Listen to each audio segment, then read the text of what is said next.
말씀 보겠습니다. 구약성경 신명기 2장 1절부터 15절 말씀입니다. 구약성경 261페이지 신명기 2장 1절부터 15절 말씀입니다. 구약성경 261페이지 신명기 2장 1절부터 15절 말씀 한 절씩 교독하겠습니다. 제가 1절 공독합니다. 우리가 방향을 돌려 여호와께서 내게 명령하신 대로 홍해길로 광야에 들어가서 여러 날 동안 세일산을 두루 다녔더니 너희가 이 산을 두루 다닌 지 오래니 돌이켜 북으로 나아가라.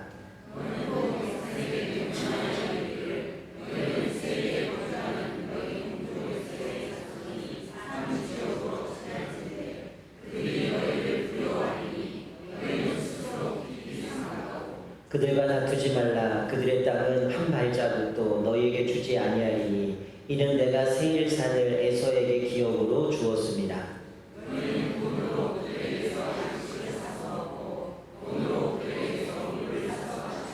내 하나님 여호와께서 내가 하는 모든 일에 내게 복을 주시고 내가 이 큰 광야에 두루 다님을 알고 내 하나님 여호와께서 이 40년 동안을 너와 함께 하셨으므로 내게 부족함이 없었느니라 하시기로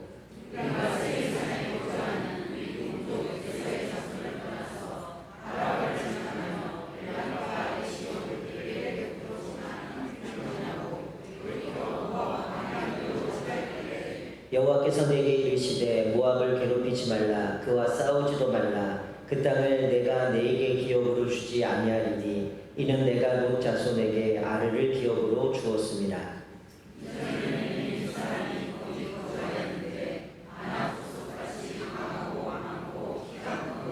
그들을 아낙 자손과 같이 르바임이라 불렀으나 모압 사람은 그들을 에밈이라 불렀으며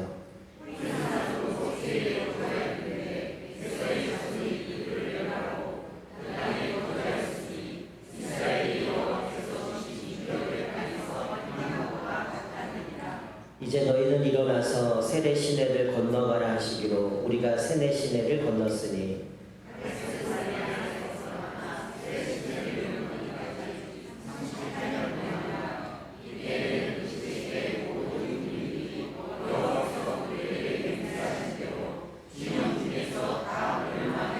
함께 했습니다. 여호와께서 손으로 그들을 치사 진영 중에서 멸하심으로 마침내는 다 멸망되었느니라. 아멘.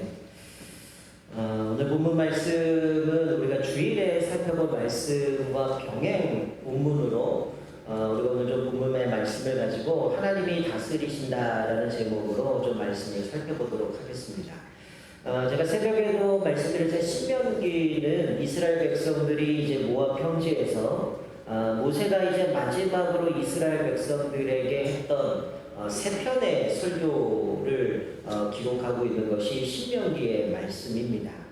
오늘 본문의 말씀을 보면 이 정탐 사건 이후에 그들이 겪어야 했던 어떻게 보면 정확하게는 38년이죠. 38년의 광야 생활 중에 마지막 시기에 관한 일이 간략하게 소개되어져 있습니다. 우리가 주일날은 민수기 말씀을 좀 살펴보고 이제 우리가 새벽에 좀 신명기를 좀 살펴보고 있는데요. 오늘 본문이 민수기의 말씀을 이제 마지막으로 끝내고 이제 모세가 모압 평지에서 이스라엘 백성들을 과거를 회상하면서 하는 내용 중에 일부인데 제가 새벽에도 말씀드렸던 것처럼 첫 번째는 이 신명기는 하나님이 우리를 위해서 어떤 일을 하셨는가에 대해서 말씀해 주셔요. 그리고 하나님 우리에게 어떤 율법을 주셨는가. 그리고 세 번째는 그렇기 때문에 너희들이 그 율법에 순종하라. 이 말씀이 신명기 전체에 대한 내용이죠. 그래서 너희들이 순종하면 복을 받고 순종하지 않으면 저주를 받는다라는 말씀인데, 자, 오늘 본문의 말씀은 이제 모세가 하나님이 어떻게 우리의 과거를 인도하신 걸 쭉 설명하면서 과거를 회상합니다. 그러면서 오늘 본문이 마지막 이제 광야 생활 끝자락에 있는 내용들을 기록하고 있는데, 이것이 우리가 주일날도 살펴보겠지만 좀 배경에 대한 부분들로 살펴볼 수 있어서 오늘 같이 나눕니다. 1절을 보면 가데스바네에서 이제 정탐 이후에 이제 하나님은 홍해길로 광야길로 들어가서 여러 날 세일산을 두루 다녔다라고 모세가 이야기합니다. 즉 정탐 이후에 하나님은 너희들이 정탐한 날을 1년씩 계산해서 40일을 정탐했기 때문에 40년 동안 방황할 것이다 라고 말씀했는데, 이제는 이들이 다시금 홍해길로 들어가서 광야에서 여러 날을 다녔음을 보여주는데 세일산에 두고 다녔다 라고 말씀해요. 이제 시간이 흘러서 이제 이스라엘 백성들에게 이제는 너희들이 여러 날을 세일산을 두고 다녔기 때문에 이제 북으로 올라가라고 얘기를 해요. 왜 그러냐면 바로 이제 약속의 땅을 향하여 나갈 수 있도록 이제 하나님께서 그 연단의 기간이 다 끝나버렸다라고 말씀하는 거죠. 여러분, 우리가 여기서 하나 발견하는 것은, 여러분 우리 인생에 우리도 연단을 받거든요. 근데 이 연단의 과정이 끝이 없다면 어떨까요? 여러분의 인생에 하나님이 연단을 하시는데 연단이 끝이 없고 계속 내가 죽을 때까지 연단만 한다. 여러분, 그것처럼 힘든 일이 없을 거예요. 그런데 오늘 본문 말씀에 보면 이스라엘 백성들이 오늘 본문 표현대로 38년 동안 광야에서 그 긴 연단의 과정을 겪었는데 하나님께서 어떻게 하신 거죠? 분명한 것은 하나님이 이 기간에 끝이 있다는 거예요. 그래서 너희는 이제 여기서 오랜 세월 여러 날 동안 세일산에 두루 다녔으니 이제 북으로 올라가라는 거죠. 그 북은 어디입니까? 하나님이 약속하신 가나안 땅이다라고 말씀하는 거죠. 우리가 연단만 받다가 우리 인생이 끝난다면 불행하겠지만 우리가 분명히 깨닫는 것은 이 연단은 뭡니까? 하나님이 우리를 미워해서 주신 게 아니죠. 이스라엘 백성들은 늘 물이 없거나 먹을 게 없거나 뭔가 좀 힘들면 늘 불평하는 거예요. 하나님이 우리를 미워해서 애굽에서 여기까지 인도해서 우리를 광야에 죽게 하셨다. 그러나 하나님이 이들을 연단하신 이유는 뭡니까? 사랑하기 때문이라는 거죠. 여러분, 부모가 자녀에게 왜 매를 듭니까? 사랑하기 때문에 매를 들죠. 여러분, 부모가 아이를 체벌하는 거를 스톱했다는 얘기는 뭐 아이가 성장했기 때문에 이제 매로 다스릴 게 아니라서 이제 훈육을 하겠지만, 그게 아니라 부모가 아이가 잘못을 해도 꾸짖지 않고 매를 들지 않는다는 것은 부모가 애를 포기했다는 얘기거든요. 근데 하나님이 우리를 연단하시고 우리가 그것을 통해서 계속 하시는 건 뭡니까? 포기하지 않으셨다는 거예요. 자녀를 사랑하셨기 때문에 계속해서 그 자녀들을 책망하고 바른 길로 가도록 원하시는 거예요. 만약에 하나님이 우리를 버리셨다면 우리가 신학적인 표현으로 죽인 거죠. 내 버려준 거면 네 하고 싶은 대로 살아라. 네 마음대로 살아가라. 그건 아주 저주 같은 거죠. 내가 잘못을 해도 내가 악한 일을 해도 벌도 안 받고 그냥 마음대로 그냥 살면 내버려두는 거죠. 우리는 그런 걸 보면서 괜히 야 부럽다. 쟤는 저렇게 엉뚱한 짓을 해도 그냥 잘 되고 편법 써도 잘 되고. 그게 여러분 복이 아니에요. 하나님 포기하셨기 때문에 악한 일을 해도 그냥 내버려두는 겁니다. 근데 하나님께서 성경에 뭐라고 해요? 악인의 형통함은 죄라고 얘기하죠. 그건 벌써 저주에 하나님이 포기해버린 겁니다. 악인이 형통하는데 아무 문제가 없다. 그건 내버려둔 거예요. 하나님의 자녀가 아니기 때문에 그냥 내버리는 거죠. 근데 하나님의 자녀가 악을 행하고 범죄하고 끊임없이 불평하고 악평한다면 하나님은 가만 내두실 수 없는 거죠. 연단하시는 거죠. 그런데 우리가 기억하셔야 될 것은 뭐냐면 하나님은 우리를 포기하지 않으셨기 때문에 연단하시지만 그 연단의 끝이 있다는 거죠. 그 과정은 반드시 순종으로 기결됩니다.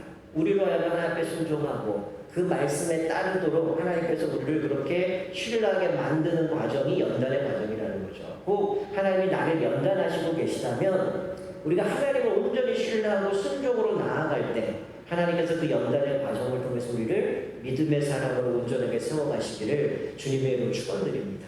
여러분, 때가 되면 하나님의 자기 백성들을 약속의 땅으로 인도하기 시작한다는 거예요. 여러분, 광야 생활은 전에도 말씀드린 최종 목적지가 아닙니다. 우리의 최종 목적지는 뭐예요? 이스라엘 백성들은 가나안 땅이죠. 우리가 때가 되면 하나님 우리를 어디로 인도하셔요? 요한계시록 나온 거죠. 새 하늘과 새 땅으로 인도하시죠. 그때를 소망하며 신실하신 하나님을 의지하면서 우리는 하나님 말씀에 순종하며 살아가야 된다는 겁니다.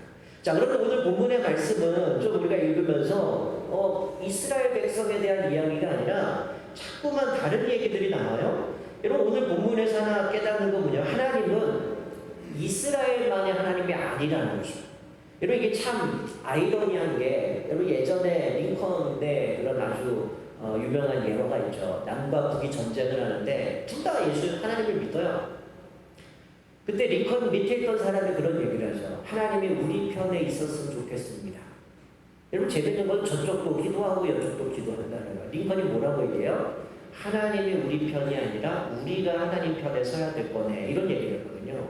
여러분, 우리는 늘 생각하면 내가 예수 믿기 때 하나님은 내 편, 그런 하나님은 내 기도만 들어주셔야 된다라고 생각할 때가 많지만, 여러분 오늘 이거 본문 말씀도 하나님은 이스라엘만의 하나님이 아니라는 거예요. 여러분, 하나님은 이 세상을 창조하셨습니다. 그리고 이 세상을 다스리시는 분이기 때문에 어느 한 사람에게 국한되어 있고 어느 한 민족에게 국한되시는 분이 아니라 하나님의 역사를 주관하시고 하나님의 선하신 뜻 가운데 이 세상을 다스리고 계시다라는 거예요. 그러니 사실은 우리가 예수 믿는 사람들이 기도하는데 하나님 그 기도를 다 들어주시느냐?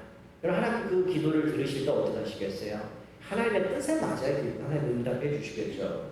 여러분, 오늘 본문 말씀은 우리가 15절까지만 읽었지만 오늘 본문에서 핵심은 하나님은 역사의 주이시다는 거예요. 그래서 오늘 모세는 에돔, 모압, 암몬에 대하여 그들의 조상을 기억하고 계심을 말씀해 주고 있습니다. 여러분, 에돔과 모압과 암몬 하면 우리가 볼 때는 이 사람들이 이스라엘 괴롭혔고 이 사람들은 이방 사람처럼 생각하는 거슬러 올라가면 창세기로 올라가면 다 어때요? 하나님의 자손들 가운데서 태어났던 그 자손들이거든요. 자, 5절에 보면 세일산을 에서의 기업으로 주셨다라고 말씀해요. 또 9절에 보면 모압을 괴롭히지 말라 롯 자손에게 아르를 기업으로 주셨다라고 말씀해요. 19절에 가면 암몬을 괴롭히지 말고 다투지 말라 롯 자손에게 이것으로 주셨다, 이것을 기업으로 주셨다라고 말씀하고 있는 거죠. 여러분, 지금 5절, 9절, 19절 말씀, 여러분 지금 모세가 너희들이 세일산에서 여러 날 지냈으니 이제 북으로 올라가라 그러면 당연히 뭐가 나오겠어요? 다시금 가나안 땅 어떤 곳인지, 하나님이 어떻게 우리에게 주셨는지, 그 땅에서 누릴 수 있는 복들이 이런 게 기록이 되어야 되는데, 오늘 본문은 하나님이 갑자기 에돔, 모압, 암몬에 대해서 기록하면서 뭘 강조하고 있냐면 그들의 조상을 하나님이 기억하셨고 그 땅들을 그들에게 기업으로 주셨다는 거예요. 그래서 하나님은 이스라엘에게 그들과 싸우지 말라, 그리고 그들에게 주신 권리를 존중하라라고 말씀해줘요. 여러분, 이스라엘 백성들이 가나안 땅에 흘러가는 그 이야기를 쭉 하다가 갑자기 이런 이야기를 하는 겁니다.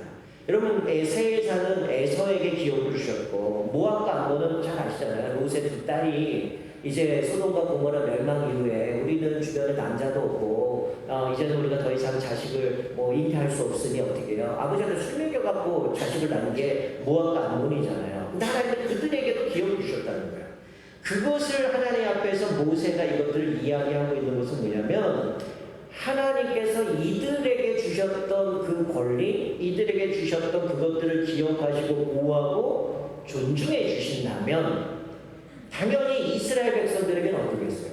하나님이 너희들에게 주셨던 그 약속, 하나님이 너희에게 주셨던 그 권리는 하나님이 당연히 보호해 주신다라는 것을 강조하기 위해서 이 세일산도 모압과 암몬도 마찬가지고 하나님이 그들에게 약속하셨던 기업들을 주셨기 때문에 그 땅 건들지 말고 그들 괴롭히지 말고 그들과 싸우지 말라라고 이야기를 하는 거죠. 여러분, 하나님이 우리에게 주신 권리가 뭡니까? 여러 가지가 있겠지만 간단하게 생각할 때 뭐예요? 예수 그리스도 십자가의 구속의 은혜로 말미암아 우리는 새 하늘과 새 땅을 우리에게 예배해 주시고 영원한 생명을 주셨어요. 그리고 하나님을 예배하며 섬길 수 있도록 우리가 자녀되는 권세를 우리에게 주셨습니다. 여러분, 우리에게 주신 권리, 하나님의 자녀가 되는 권세를 주셨는데 여러분, 성경은 뭐라고 해요? 우리에게 이 주신 이 권리는 그 어떤 것도 끊을 수 없다는 거죠. 그리스도 사랑해서 그 어떤 것도 끊을 수 없느니라 예수 그리스도의 목숨으로 대신해서 우리를 구원해 주셨다면 하나님 우리를 끝까지 책임져 주시고 이 권리를 어떤 것으로 끊을 수 없고 우리가 하나님의 자녀된 것, 하나님 우리에게 약속한 그 약속은 하나님이 신실하게 존중해 주시고 보호해 주시고 인도해 주신다는 것을 여기서 강조해 주고 있다는 거예요. 그러니까 사실 우리가 이 말씀을 보면서 이스라엘 백성은 저렇게 불평하고 원망하고 완벽했는데 저들에게도 가나안 땅을 주셨고 여전히 하나님이 그렇게 하셨다면 우리에게는 어떠겠어요? 그들은 율법을 지켜서 구원받을 수 없는 사람들이잖아요. 예수 그리스도를 통해서 우리는 예수님의 생명과 맞바꿔서 우리를 하나님의 자녀로 삼아 주셨다면 우리는 어떻게 하겠습니까? 그 어떤 것도 하나님의 사랑에서 끊을 게 없다는 거예요. 그럼 하나님 우리는 이들보다 더 확실하게 우리를 보호해 주시고 책임져 주신다는 거예요. 자, 하나님이 이스라엘을 가나안으로 이끄시지만 하나님께서 이 역사를 다 주관하시고 다스리시고 각 나라의 또 그 민족의 경계를 정하셨다는 거죠. 여러분 사도행전 17장의 말씀에 보면 이런 말씀 있죠. 인류의 모든 족속을 한 혈통으로 만드사 온 땅에 살게 하시고 그들의 연대를 정하시며 거주의 경계를 한정하셨으니. 자, 하나님께서 뭐라고 말씀해요? 모든 혈통을 온 땅에 살게 하시고 연대를 정하시고 경계를 한정하셨다. 즉 이건 뭡니까? 하나님이 다 하나님의 섭리 가운데 이루신다는 거죠. 여러분, 우리가 역사 속에서 발견하지 않습니까? 우리가 다니엘서를 보면 그 환상 가운데 바벨론이 멸망하고 그 다음에 바사, 페르시아가 등장했다가 멸망당하고 헬라가 등장하고 로마가 등장하는 이 역사의 순환들을 보게 되면 어때요? 그게 마치 패권의 싸움에 의해서 역사가 바뀌는 것 같지만 이미 이거는 하나님께서 그 모든 역사를 주관하고 계신다는 거죠. 사실 우리가 바벨론 포로로 끌려갔다가 그들이 이제 페르시아 때 돌아오게 되지만, 근데 우리가 말라기 후에 400년의 침묵의 기간을 통해서 열강들이 변화되어서 가지만 그때 하나님께서 하셨던 일은 이들에게 복음이 증거되기 위해서 로마가 땅을 정복하게 되고 가는 곳마다 언어를 통일시켜버리고 길을 내버려서 군수물자들이 지나가게 되는데 그 길을 통해서 복음이 흘러가서 지금 우리까지 복음이 온 거 아닙니까? 이 역사의 주관자 되신 하나님께서 이 모든 것을 주관하고 다스리신다는 거예요. 여러분, 요즘 우리가 뭐 전 세계를 보면 뭐 죄송한 얘기지만 어쨌든 가장 그래도 막강한 나라는 미국에 의해서 전 세계 얼마나 휘청거립니까? 관세 때문에 여러 가지 정책 때문에 뭐 이런풍 저런풍 다 움직이는 것 같지만 우리가 성경을 통해서 깨닫는 건 뭐냐면 하나님께서 이 모든 역사를 주관하고 계신다는 거예요. 때로는 악한 사람들이 뭐 전쟁도 일으키고 잘못된 일들을 하고 있는 것 같지만 자기들이 힘이 있어서 가는 것 같지만 하나님의 주권 아래서 모든 것을 선하게 이루어 가신다는 것. 때로는 인간의 악함 때문에 자기 욕망 때문에 그것들을 깨뜨려 버리긴 하지만 하나님도 가만 내두시는 게 아니라는 거예요. 하나님의 역사를 주관하고 계신다는 거예요. 여러분, 각 나라가 정권이 바뀌면 새로운 정책들을 생기고 입법들이 되어지고 얼마나 끊임없이 많은 것들이 바뀝니다. 여러분, 그렇기 위해서 우리는 역사를 주관하시는 분은 하나님이시고 또 하나님께서 이 세상을 선하게 인도해 가시지만 우리가 그러면 손 놓고 있어야 되느냐? 우리는 그렇기 위해서 앞에 세우신 리더들, 위정자를 위해서 끊임없이 기도해야 된다는 거예요. 여러분, 뭐 저는 늘 말씀드리지만 저는 이쪽 저쪽 얘기하는 저는 정치를 안 믿는 사람이고 하나님이 이 세상을 변화시키고 복음이 변화시킨다고 얘기를 하지만 늘 그러나 위정자들도 기도합니다. 어떤 사람이 됐든 저 사람들이 잘못 선택하고 잘못 세워지는 정책에 의해서 얼마나 많은 것들이 바뀌는지 몰라요.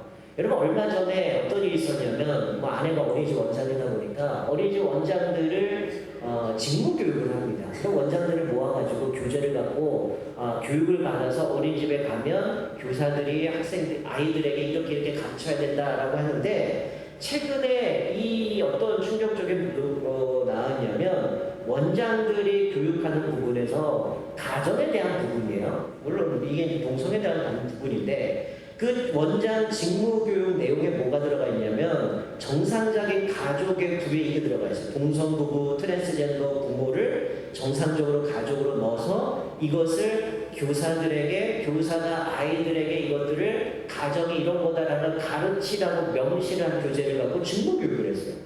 그래서 어느 원장님이 이건 아니다. 아직 법으로도 정리되지도 않은 건데 이게 통과되고 아이들에게 이걸 가르치라는 게 말이 되냐. 그래서 이게 국회에다가 이제 청원을 했는데 안타까운 것은 5만 명이 되지 않아서 폐기가 되어버렸어요. 여러분, 최근에 우리나라에도 하나 이슈가 됐던 게 뭐냐면 대법원에서 성별 정정 신청자에게 수술을 포함한 의료적인 조치를 하지 않더라도 인정해주는 방안을 추진한다라는 얘기가 나왔습니다. 무슨 얘기냐면 제가 남자인데 나는 정신적으로 나는 여자라고 생각한다. 그래서 나는 수술하지 않아도 난 태어날 때부터 여자였다라고 신청을 하면 여자를 인정해 준다는 거예요. 여러분, 이게 통과되면 끔찍한 얘기죠. 여러분, 뭐 여러분의 자녀들이 뭐 여자아이들이 있는데 목욕탕에서 남자 만날 수 있는 거예요. 왜? 그 사람은 나는 수술 안 했는데 나는 여자라고 생각하면 되는 거죠. 여러분, 최근에 재밌는 얘기가 뭐냐면 독일에서 어떤 남자분이 이 성소수자의 혐오 발언을 해갖고 이분이 잡혀갔어요. 실형 선고를 받아서 이분이 재판 중에 뭘 생각했냐면 이 법의 허점을 발견해서 뭐냐면 나는 사회적으로 나는 여성이니까 내 신분을 여성으로 하겠습니다라고 해서 재판받다가 이 혐오 발언했다가 잡혀왔는데 나는 여자입니다라고 했는데 통과가 된 거야. 그래서 이분은 어디로 가냐? 여자 교도소로 들어갔습니다. 이게 독일에서 있던 얘기거든요. 그러니까 이분은 이제 그 성소수자들을 혐오하면서 그걸 했다가 법원에 잡혀 재판받는 마음에 이 헛잡을 생각해서 그래 수술 안 해도 인정해 준다고 그러니까 내가 여자라고 해주면 남자 교도소가 안 들어가고 여자 교도소 들어가겠지 해서 여자 교도소 들어간 거야. 그랬더니 어떤 반응이 나왔을까요? 독방에 넣어야 된다. 저 사람은 수술 안 했으니까 같이 넣다 큰일 난다. 이게 지금 통과된 나라의 법입니다. 이런 이것뿐만이 아니라 수많은 잘못된 입법들이 많아요. 그런 것들을 볼 때 우리는 어떻게 됩니까? 끊임없이 그리스도인들이 기도해야 되고 잘못된 건 막아야 되고 바른 입법들이 세워지도록 만들어 가야 된다라는 거죠. 그래서 우리가 더 깨어서 기도해야 된다라는 거죠. 자, 그렇다면 오늘 본문에 하나님이 이스라엘 백성을 그 연단의 과정 속에서 그냥 내버려 두셨는가? 아니라는 거죠. 우리가 보면 지금 민수기 쭉 살펴보면 맨날 이들이 불평하고 원망하면 하나님이 쳐서 죽이시고 심판받고 하지만 하나님의 그들을 내버려 두는가? 그건 아니라는 거죠. 여러분 오늘 본문에 에돔 지역을 지나면서 너희들이 양식을 물을 위해서 돈을 주고 살아라고 얘기해요. 이 얘기 뭡니까? 하나님이 이들이 광야에서 방황하는데 그들에게 필요를 주셨다는 거예요. 충분히 물을 살 수 있고 양식을 살 수 있도록 돈을 충분히 주셨다는 거예요. 그러니까 7절에 뭐라고 얘기해요? 내 하나님 여호와께서 내가 하는 모든 일에 내게 복을 주시고 내가 이 큰 광야에 두루 다님을 알고 내 하나님 여호와께서 이 40년 동안을 너와 함께 하셨으므로 내게 부족함이 없었느니라 하시기로. 여러분 뭐라고 얘기합니까? 40년 동안 광야 생활하는데 그들에게 복을 주셨대요. 그리고 큰 광야에 두루 다님을 아셨고 하나님 여호와께서 이 40년 동안을 함께 하셨고 부족함이 없게 하셨다라고 얘기해요. 그러니까 사실은 이스라엘 백성들이 지금 모세를 통해서 회고하잖아요. 1세대들 다 죽었어요. 2세대들이 이 이야기를 들으면서 우리 아버지, 어머니, 우리 할아버지, 우리 위 선배들이 어떻다는 거야? 하나님은 충분히 주셨고 그들이 필요한 거 다 주셨는데 뭐라는 겁니까? 결국은 만족하지 못해서 원망하고 불평하다가 불순종하다가 하나님의 징계받았다라는 것을 말씀해 주고 있는 거죠. 이 광야 생활 동안 결코 궁핍하지 않도록 하나님의 그들의 모든 필요를 채워주셨다는 거예요. 우리가 앞으로 살펴보겠지만 신명기 8장에 가서 이런 얘기를 하죠. 이 40년 동안에 내 의복이 헤어지지 않고 내 발이 부르트지 아니하느냐. 왜 그래요? 하나님이 그들을 보호하셨고 인도하셨고 책임져 주셨기 때문에 그 모든 것들을 주셨다는 거예요. 그러니까 40년의 여정에 하나님은 여전히 그들과 함께 하셨고요. 여전히 그들의 역경 속에서 내버려 두신 것이 아니라 동행하여 주셨다는 거예요. 비록 징계 중이긴 했지만 하나님은 광야 생활 동안 그들에게 필요한 모든 것 다 주셨고 복을 주셨고 그를 형통하게 만들어 주셨다는 겁니다. 여러분 동행하시고 보호해 주셨다는 거예요. 그러나 이스라엘은 뭐예요? 불평하고 앙평했죠. 왜요? 그거 갖고 만족하지 못한 겁니다. 더 갖고 싶고 더 누리고 싶고 더 많은 걸 얻으려고 했던 그 모습 가운데 하나님의 은혜를 은혜로 생각하지 않고 마치 당연한 것으로 생각했다가 결국 이런 모습을 보여지는 거죠. 여러분 우리가 여기서 깨닫는 건 뭡니까? 우리 인생은 흔히 광야와 같은 인생을 산다라고 얘기를 하죠. 왜냐하면 우리도 연단을 받기 때문입니다. 때로는 그것이 우리가 잘못돼서 우리 하나님 앞에서 불순종해서 연단받는 것도 있고 때로는 하나님 우리를 믿음으로 성장시키기 위해서 연단하는 시련의 과정도 있지만 우리가 기억하셔야 될 것은 뭐냐면 하나님은 그 길에서도 하나님은 우리와 동행하시고 인도하시고 책임져 주시고 우리의 쓸 것을 공급해 주신다는 거예요. 그래서 우리가 늘 기억하셔야 될 것은 불평하지 말라는 거예요. 하나님 우리의 모든 것 채워주십니다. 함께 하시고 동행해 주신다는 거예요. 그 은혜에 여러분들은 감사하고 살아갑니까? 내 인생에 난 이것도 없고 자꾸만 비교하면서 나에게 주신 것에 은혜에 감사하지 못하고 그것의 은혜에 보답하며 살아가는 인생이 아니라 하나님 쟤는 저거 더 갖고 있는데 왜 나는 없습니까? 나 저거 얻어야 됩니다. 끊임없이 비교해 가면서 하나님이 지금 내가 이렇게 살아갈 수 있는 것도 은혜인데 그걸 은혜로 받아들이지 못하고 족한 줄로 모르고 욕심만 부리고 있는 우리들의 모습은 없습니까? 여러분 결국 오늘 본문의 말씀의 마지막 14절 15절 말씀 보면 뭐라고 얘기해요? 38년 동안 모든 군인들은 즉 1세대들은 다 죽었다라고 결론을 맺죠. 그래서 그들을 쳐서 진영 중에서 멸하신 고로라고 말씀해요. 이거는 자연사로 죽은 게 아닙니다. 그들이 불순종했고 하나님 앞에 원망했고 악평했고 그 결과 징계로 죽었다라는 거죠. 불순종의 결과라고 말씀하는 거죠. 자, 그러나 하나님은 여기서 끝난 게 아니라는 거예요. 여러분, 왜 이들이 불순종했습니까? 가나안 거민을 정탐을 하고 그들은 우리보다 크고 힘도 세고 그들의 성읍은 하늘과 닿았고 우리는 메뚜기 같다라는 이 부정적인 인식 가운데, 두려움 가운데 그들과 싸울 수 없다. 하나님의 약속도 신뢰하지 못하고 하나님의 능력도 신뢰하지 못하고 안 된다라고 생각했거든요. 그런데 38년 전 자신들의 앞세대가 두려워해서 다 죽었는데, 오늘 제가 15절까지만 읽었지만 이제는 모든 나라가 어떻게 돼요? 이스라엘을 두렵게 만든다는 거예요. 자, 25절 한번 볼까요? 자, 요것만 한번 볼게요. 25절 같이 한번 읽겠습니다. 25절 시작.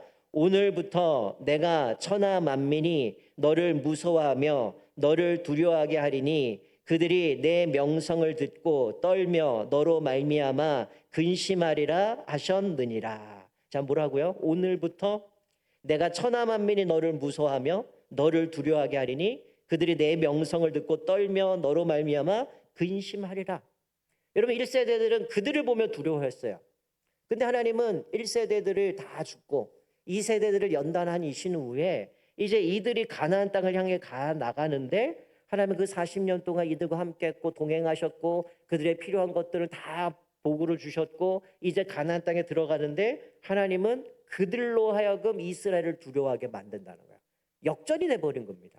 두려워서 못 올라갔는데 이제 그들이 두려워하기 시작하는 거예요. 그래서 26절 이후에 보면 민수기에도 나오지만 어때요?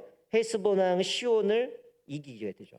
바산왕 옥을 무찌르게 되죠. 싸우려고 했던 거 아니야. 그들이 쳐들어와서 싸우게 되어서 하나님이 그들을 붙여주셨죠. 그래서 그들을 이미 승리하게 만들어 주셨다라는 거예요.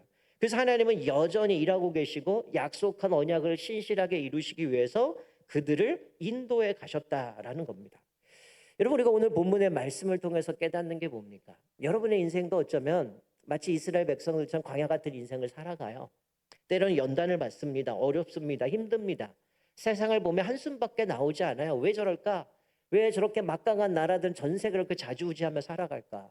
왜 끊임없이 나라 이렇게 혼란스러울까? 이런 것들을 보지만 한 가지 기억하셔야 될 것은 뭐냐면 오늘 하나님의 에돔도 암몬도 모압도 건들지 말라. 그들의 기업, 그들의 권리, 그들을 보장해 주시고 그들에게 약속하신 걸 하나님이 신실하게 이루셨다면 우리의 인생도 하나님이 예수 그리스도와 언약을 통해서 맺으신 이 언약 하나님 반드시 이루신다는 거예요. 그리고 우리가 눈에 볼 때는 답답하고 한심하고 어떻게 되나 이거 이러다 끝나는 거 아닌가 라는 생각이 들지만 지금도 하나님은 이스라엘 백성들에게 그 모든 것들을 공급해 주셨고 인도하셨고 동행해 주셨던 것처럼 우리 인생에도 동일하게 이루어 가신다는 거예요. 하나님의 선하신 뜻 가운데 우리를 인도해 가신다는 거예요. 중요한 것은 그분을 신뢰하라는 거예요. 하나님의 약속은 반드시 이루신다라는 겁니다. 여러분, 왜 모세가 이 모압 형제 이스라엘에게 에돔, 모압, 암몬을 이야기할까요? 굳이 이거 얘기하지 않아도 되잖아요. 하나님께서 이것을 이야기했던 것은 뭡니까? 새 족속이 땅을 차지할 수 있었던 건 하나님이 그들을 도와주셨기 때문이에요. 그들과 약속하셨기 때문에 주셨다는 거예요. 하나님이 친히 그들에게 땅을 선물로 주셨던 것처럼 이스라엘 백성들이 이제 가나안 땅에 들어가야 됩니다. 그들에게 이것들을 말씀하면서 마찬가지다. 하나님이 너희들에게 이 땅 주실 것이고 하나님이 친히 앞서서 싸우실 거다. 1장에 나오는 게 그거잖아요. 하나님이 앞서 가시며 너희를 위해서 친히 싸우시리라. 하나님이 이 땅은 너희들에게 이미 주오셨고 그리고 이건 하나님이 싸우실 거고 너희들이 믿음으로 순종하기만 하면 이 땅은 얻는 싸움이다 라고 말씀하면서 계속해서 강조하는 것은 주변에 있는 나라도 그 사람도 하나님의 약속을 지키셨기 때문에 여기까지 온 거니 그걸 건들지 말고 너희도 믿음으로 이제 올라가라는 거예요. 그래서 이 바산왕 옥이나 헤스본 왕도 그들이 굴복하고 결국은 그들을 전쟁하고 나서 오늘 25절에 있는 것처럼 어떻게 됩니까? 요단강을 건너서 여리고 전쟁할 때 그들이 벌써 정탐에 2명 정탐 가잖아요. 뭐라고 얘기해요? 그들이 소문을 듣고 벌벌 떱니다. 야, 쟤네들이 저 막강한 왕들을 다 물리쳤네. 쟤네들이 완전히 저들을 다 해서 진멸해버렸네. 그것 때문에 싸움하기도 전에 벌써 그 두려워서 1세대를 올라가지 못했지만 그들이 두려워하면서 이스라엘 백성들을 경계하고 있는 모습 가운데 하나님이 그 땅을 주셨다라는 것, 하나님이 이때 이 모든 것은 순종하게 하면 주신다라는 걸 확신을 갖게 되어지고 믿음으로 나가게 되는 모습을 보게 됩니다. 우리가 오늘 말씀 기억하면서 여러분의 인생에도 때로는 암담하고 답답하고 억울한 것 같고 어떻게 될지 모르는 그런 상황이지만 오늘 이스라엘 백성들 모세가 마지막으로 이 설교를 통해서 보여주신 것처럼 하나님은 우리도 동일합니다. 하나님 우리와 함께 하시고 인도하시고 보호해 주시고 우리에게 약속하신 그 약속을 신실하게 이루신다라는 거예요. 여러분 이스라엘 백성들이 두 번의 인구 조사를 합니다. 첫 번째는 싸움에 나갈 20세 이상을 세웠을 숫자를 셌을 때 60만 3,550명이었어요. 근데 나중에 1세대를 다 죽고 모압 형제 다시금 2세대를 다시금 숫자를 셌을 때 이들의 숫자가 얼마나 차이가 날까요? 별반 차이가 안 납니다.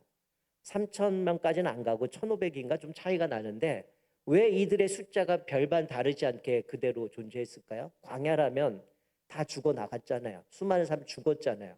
그러면 이 힘든 상황 속에서 그렇게 살 수 있는 조건이 아닌데도 1세대 숫자나 2세대 숫자나 변함없이 동일한 숫자가 이루어졌던 이유가 뭘까요? 하나님이 약속의 땅을 주셨고 그들을 통해서 너희는 제사장 나라가 되고 하나님의 백성이 될 것이라는 약속을 이루시기 위해서 그들을 여전히 보존하고 계셨다라는 거예요.